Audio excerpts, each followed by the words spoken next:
Tony and Mike Beets, the father-son duo who became reality TV gold on the Discovery Channel's Gold Rush.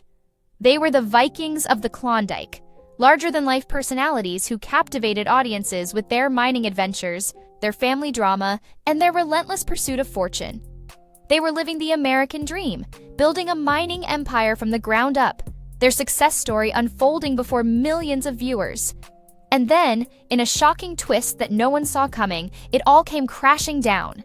Tony and Mike Beets, the gold mining legends, were sentenced to life in prison. From reality TV stars to convicted felons, their dramatic downfall is a story of ambition, greed, and the devastating consequences of unchecked power. Tony Beets' journey to the Klondike wasn't paved with gold.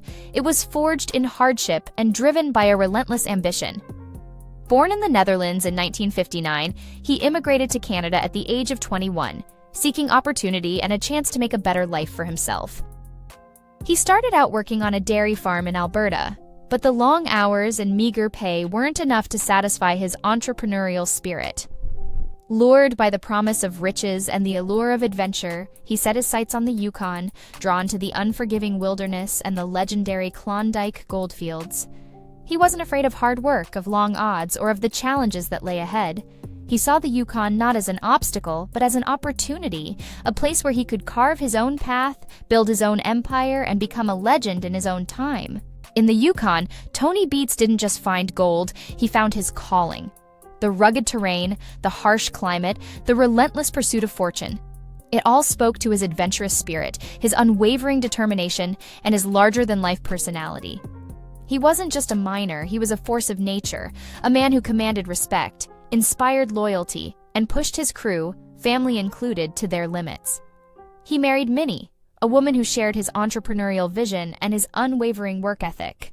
Together, they built a family business, a gold mining dynasty that would become one of the most successful and recognizable operations in the Klondike. Their children, Kelvin, Monica, and Mike, grew up immersed in the world of mining, learning the trade from their father, mastering the operation of heavy machinery, and developing the grit and resilience that would define their own careers. Tony's leadership style was as unconventional as it was effective. He was known for his booming voice, his colorful language, and his no-nonsense approach to getting the job done.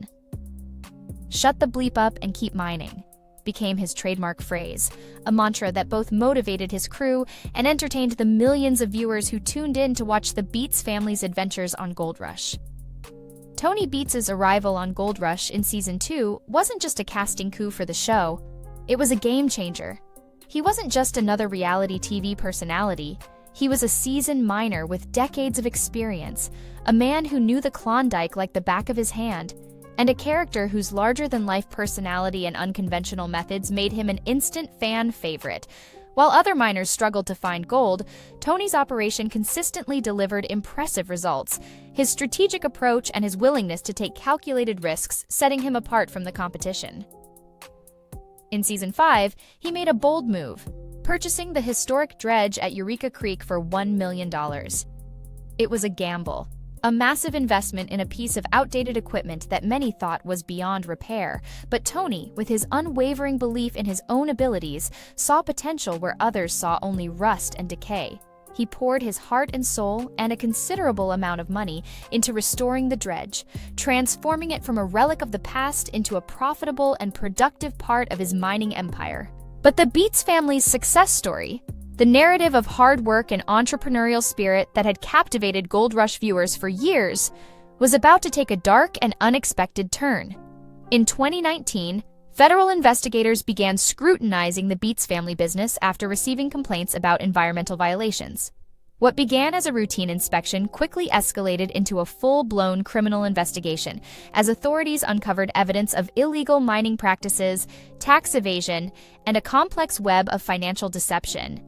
John Reeves, a mining inspector, testified that water samples taken from the Beets tailings ponds contained dangerously high levels of mercury and cyanide, toxic chemicals that are strictly prohibited in modern gold mining due to their devastating impact on the environment and human health.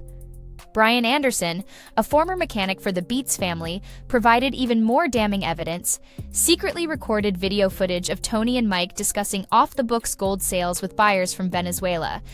This footage, according to prosecutors, revealed a sophisticated money laundering operation, a scheme designed to evade taxes and conceal the true extent of their wealth. Financial records seized from Tony's office further corroborated these allegations, showing that the Beets family had been underreporting their gold production and evading millions of dollars in taxes. And Peter Lewis, a former crew member, testified that much of what viewers saw on Gold Rush was carefully staged and edited, a sanitized version of reality designed to hide the family's illegal activities. In a high-stakes courtroom battle, the Beets family's legal team mounted a vigorous defense, attempting to discredit the prosecution's witnesses and portray Tony and Mike as victims of a conspiracy. They argued that the former employees who had testified against the Beets were disgruntled and motivated by revenge, their accusations fueled by personal animosity and a desire to tarnish the family's reputation. They painted a picture of Tony Beets as a hard-working, self-made man who had achieved success through grit and determination, not through criminal activity. They reminded the jury that the Beets family had lived their lives in the public eye for years, their every move documented on Gold Rush. These are television stars, not criminal masterminds, their lawyer argued.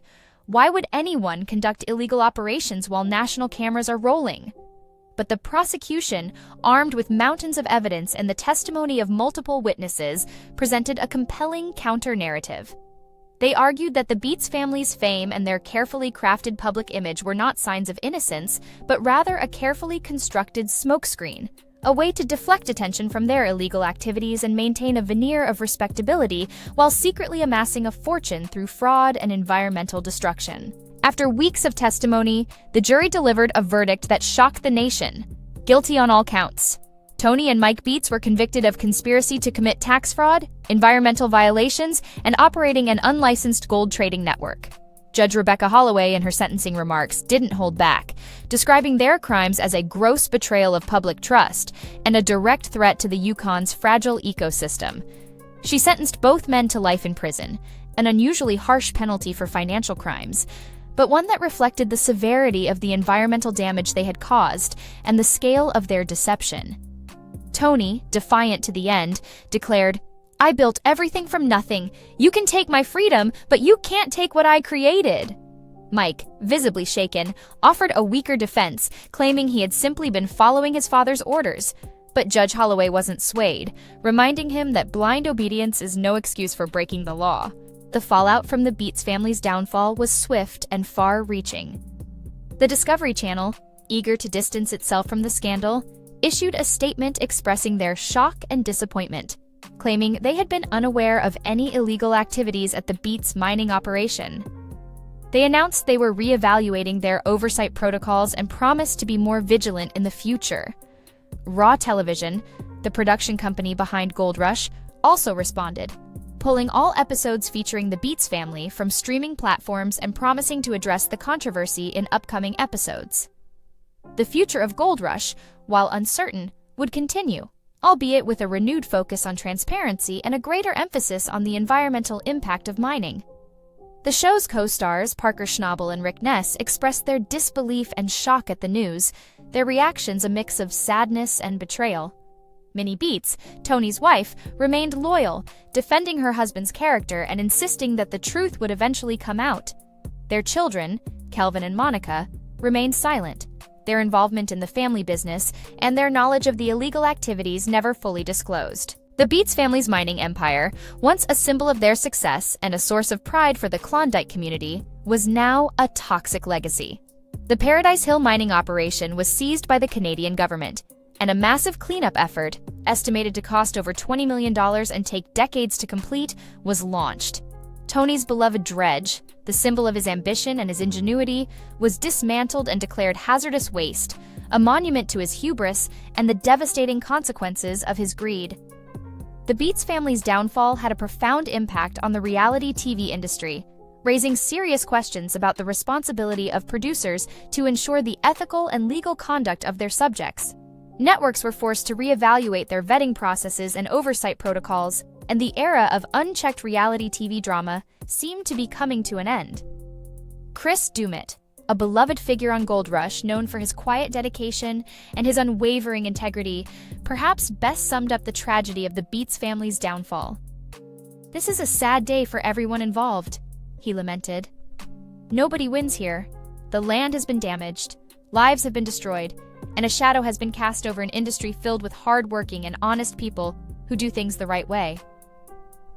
As Tony Beets was led away to begin his life sentence, his final words echoed through the courtroom, a chilling reminder of the fleeting nature of fame and fortune. The Viking has fallen. The legal and environmental fallout from the Beets case is still unfolding, the civil proceedings to determine the fate of their remaining assets ongoing, the cleanup efforts at Paradise Hill just beginning. The future of Gold Rush, without the Beets family at its center, remains uncertain. And the questions about the extent of their deception, the complicity of others, and the long-term impact of their crimes continue to linger. What do you think about the Beets family saga? Was justice served? Let me know your thoughts in the comments below. And if you were captivated by this story of ambition, greed, and the high cost of environmental crime, be sure to like, subscribe, and hit the notification bell for more deep dives into the dark side of reality TV.